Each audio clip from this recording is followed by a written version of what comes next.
नमस्कार, मेरा नाम है डॉक्टर पूरू धवन और आज इस वीडियो में हम बात करने वाले हैं वो है बिहेवियरल चेंजेस के बारे में, जो कि पैरालिसिस पेशेंट में आम बात है।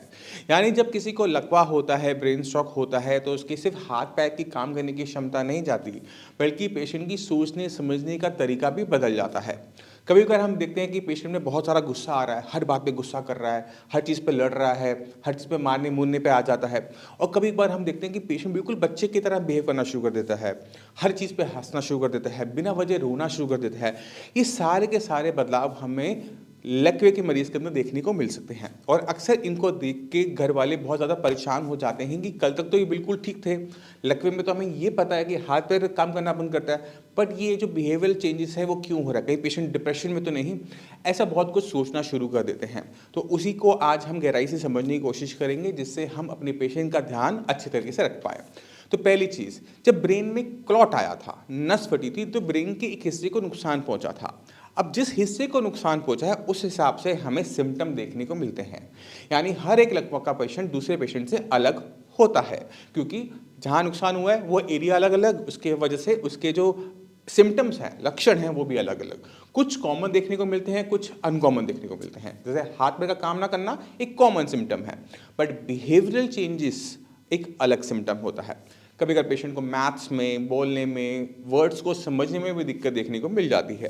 ये इसलिए हो रहा होता है क्योंकि हमारे ब्रेन के अंदर हर काम को करने के अलग अलग डिपार्टमेंट्स, या आप कह सकते हो कि अलग अलग एरिया हैं जहाँ पर एक पर्टिकुलर का काम होता है। यानी अगर मैं बोल रहा हूँ तो मेरे ब्रेन के अंदर बोलने वाला हिस्सा अलग है, देखने वाला हिस्सा अलग है, सुनने वाला हिस्सा अलग है। इसी तरह से मैथ्स में कैलकुलेशन करने वाला हिस्सा अलग है, हमारी मेमोरी को स्टोर करने वाला हिस्सा अलग है। तो किस हिस्से में नुकसान हुआ है उस पर डिपेंड करता है कि सिम्टम क्या आएंगे। अगर पेशेंट में हम देख रहे हैं कि गुस्सा ज़्यादा आ रहा है, तो आप ये कह सकते हो कि पेशेंट के अंदर पेशेंट को शांत रखने वाला हिस्सा नुकसान में है। अगर पेशेंट में हम देखते हैं कि पेशेंट की जो मेमोरी है वो ख़त्म हो गई, तो मेमोरी वाले हिस्से को नुकसान पहुंचा है। इसी तरह से जब मैंने अब वीडियो में शुरुआत की थी कि पेशेंट बहुत ज़्यादा रोता है, हंसता है, बिहेवियरल चेंजेस आ जाते हैं, तो वहाँ पर भी हमें यही देखने को मिलता है कि पेशेंट के ब्रेन के अंदर एक पर्टिकुलर हिस्सा जो पेशेंट को मैच्योरिटी देता है उसको नुकसान होता है, जिसकी वजह से पेशेंट किडिश यानी बच्चों की तरह बिहेव करना शुरू कर देता है। अब अगर ऐसा आपके पेशेंट के साथ हो रहा है तो अब आपने करना क्या है। तो आपको समझने की ज़रूरत ये है कि हमारे पास सिर्फ एक ही रास्ता होता है एक पैरालिसिस पेशेंट को ठीक करने का, इंप्रूवमेंट लाने का, और वो है न्यूरोप्लास्टिसिटी। अब बहुत सारे व्यूअर्स होंगे जो न्यूरोप्लास्टिसिटी को नहीं समझते, तो मैं आपसे कुछ सवाल करूंगा, आप मुझे उसका आंसर देना। तो पहला सवाल कि जब पेशेंट को पैरालिसिस हुआ था, जिस दिन पहला स्ट्रोक पड़ा था, पहला दिन था, उस दिन पेशेंट की कंडीशन कैसे थी, सोच के देखो एक बार। अब 6 महीने बाद सोच के देखो कि 6 महीने में, अगले 6 महीने में पेशेंट में कितना अच्छा सुधार आया। पेशेंट चलने लगा, बोलने लगा, हाथ हिलने लगा, उंगलियां हिलने लगी, पेशेंट पहचानने लगा, ये सब बदलाव होने शुरू हुए। जब ब्रेन के अंदर पहले 4 घंटे के अंदर ब्रेन के सेल मर गए थे, तो ये 6 महीने में इंप्रूवमेंट कैसे आई, खुद से पूछ कर देखो। आपके पास आंसर है? नहीं। इसका आंसर है न्यूरोप्लास्टिसिटी। न्यूरोप्लास्टिसिटी ब्रेन की डेवलपमेंट और हीलिंग प्रोसेस होता है। मैं आपको उसको और आसान भाषा में समझाने की कोशिश करता हूँ। मान लो कि आपकी हड्डी टूट जाती है एक्सीडेंट में, स्किन कट जाती है, तो कुछ टाइम के आप बाद क्या देखोगे कि हड्डी जुड़ गई और जो स्किन है वो भी रिपेयर हो गई। अब ब्रेन के अंदर ये हीलिंग प्रोसेस होता है, बट ये अलग तरीके से होता है। ब्रेन के अंदर जो हीलिंग प्रोसेस है वो न्यूरोप्लास्टिसिटी से चलता है। यानी जो सेल मरे हुए हैं वो मरे ही रहेंगे, वो जिंदा नहीं होने वाले किसी भी तरीके से, आप जो मर्जी कर लो। बट अपने अंदर जो नेटवर्क्स होता है, क्योंकि अगर आप स्क्रीन पे देखें तो आपको एक न्यूरॉन सेल नजर आएगा। इस न्यूरॉन सेल के आप देखोगे बहुत सारे ऐसे हाथ पैर से निकले हुए दोनों तरफ, और ये जो उंगलियां सी बनी हुई हैं, हाथ पैर से बने हुए हैं, ये अगले न्यूरॉन से जुड़े हुए हैं और उनसे और जुड़े हुए हैं। तो ये जितना कॉम्प्लेक्स स्ट्रक्चर हमारे ब्रेन के अंदर होता है उतना ही डेवलप हमारा ब्रेन होता है। अगर हमारे ब्रेन को नुकसान होता है तो हमने क्या करना होता है कि इस कनेक्शंस को, इंटरकनेक्शन जो न्यूरॉन्स के बीच में कनेक्शंस हैं, इनकी मात्रा को बढ़ा देना होता है। अगर हम इन मात्रा को बढ़ा देते हैं तो ब्रेन की जो काम करने की क्षमता है वो ज़्यादा अच्छी हो जाती है। जैसे आप कंप्यूटर में देखते होंगे एक 32 बिट की चिप आती है, एक 64 बिट की चिप आती है। 32 वाली इंफीरियर होती है, 64 वाली ज़्यादा होती है।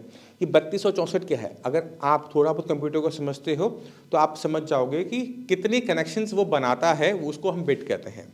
इसी तरह से 64 बिट की चिप के अंदर क्या होता है, कनेक्शन ज़्यादा होते हैं। अगर आपका ब्रेन है उसके अंदर कनेक्शंस बने हुए हैं, अगर हम कनेक्शन की मात्रा को बढ़ा देते हैं न्यूरोप्लास्टिसिटी की हेल्प से, तो ब्रेन के पास जो खोई हुई क्षमता है वो वापस आनी शुरू हो जाती है, जो कि आपने पहले 6 महीने में देखा। जब पेशेंट को हुआ था तब कंडीशन बहुत ख़राब थी और अगले 6 महीने में इंप्रूवमेंट हुई। ये इंप्रूवमेंट भी ब्रेन के अंदर इसलिए आए क्योंकि ब्रेन के अंदर न्यूरोप्लास्टिसिटी ऑटोमेटिक तरीके से, नेचुरल तरीके से हो रही थी। बट न्यूरोप्लास्टिसिटी नेचुरल तरीके से होने की एक लिमिटेशन होती है कि वो पहले 6 महीने में रिजल्ट देती है। पहले महीने में पेशेंट बहुत ख़राब होता है, दूसरे महीने से वो ठीक होना शुरू होता है, तीसरे महीने तक बहुत अच्छा होना शुरू हो जाता है, चौथे महीने तक और अच्छी इंप्रूवमेंट होती है। बट 5वें में कम होती है, फिर छठे में कम होती है और 7वें में तो बिल्कुल ना के बराबर होती है। तो हम क्या देखते हैं कि पहले 6 महीने में इंप्रूवमेंट जो हुई वो न्यूरोप्लास्टिसिटी की वजह से हुई। अगर किसी भी तरीके से हम ब्रेन के अंदर ये न्यूरोप्लास्टिसिटी ऑन रखें लंबे टाइम तक, तो पेशेंट में कॉन्टिन्यूस इंप्रूवमेंट होती चली जाती है और पेशेंट की जो खोई हुई क्षमता है वो वापस आती चली जाती है। तो हमने मेडिसिन का से क्या करना होता है, हमने जब हम ट्रीटमेंट लेना शुरू करते हैं तो हमारे को बस अपने ब्रेन के अंदर न्यूरोप्लास्टिसिटी को स्टार्ट रखना होता है, उसे बंद नहीं होने देना होता।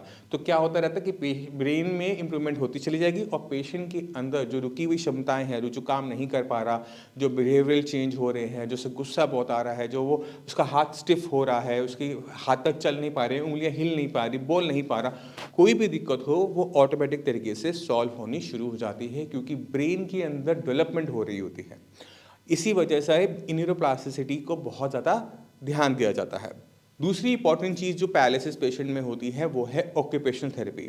अक्सर हम पेशेंट को देखते हैं कि पेशेंट जब हमारे पास आता है, हम पूछते हैं आप क्या करवा रहे हो, तो हम कहता है कि मैं फिजियोथेरेपी करवा रहा हूँ, पिछले इतने सालों से करवा रहा हूँ, बट मुझे कोई फ़ायदा नहीं हो रहा।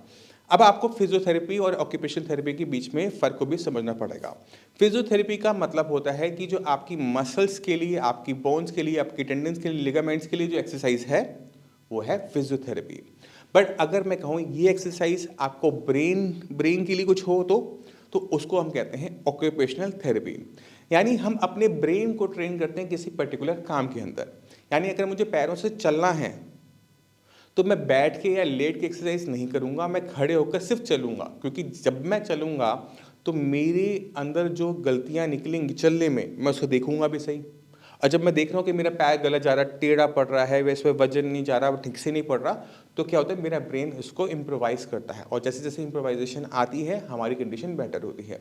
तो ये दो इंपॉर्टेंट चीज़ें हैं। अगर किसी पैरालिसिस पेशेंट ने, लकवे के पेशेंट ने इन दोनों चीज़ों पे काम कर लिया तो आपको जो मैं रिजल्ट अब दिखाने वाला हूँ वैसे रिजल्ट्स हमें देखने को मिल जाते हैं। नमस्कार, मेरा नाम है डॉक्टर पुरु धवन और आज हमारे साथ हैं पैरालिसिस के पेशेंट आसिफ जी। आसिफ जी हमारे पास 2 महीने पहले आए थे। तो आसिफ जी 2 महीने पहले क्या कंडीशन थी? हाथ ठीक से उड़ नहीं रहा था। अच्छा। हाँ, हाथ और पैर। अच्छा। और ठीक हो गया था। बोलने में आवाज नहीं आ रही थी। आवाज बिल्कुल नहीं थी। नहीं आ रही थी। बिल्कुल नहीं थी। और पैर आपका चलते थे तो घूम के पड़ता था हाँ, शायद? घूम के पड़ता था। अब ऐसी दिक्कत है 2 महीने बाद? नहीं। ठीक है। और आवाज अब बोलने लगे हो?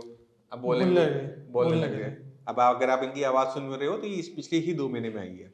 मैं आपको लोगों को थोड़ा सा बता देता हूँ और आपको भी बताता हूँ कि आपके साथ एक्चुअल में हुआ क्या। आपसे हम पहले भी बात कर चुके इस बारे में।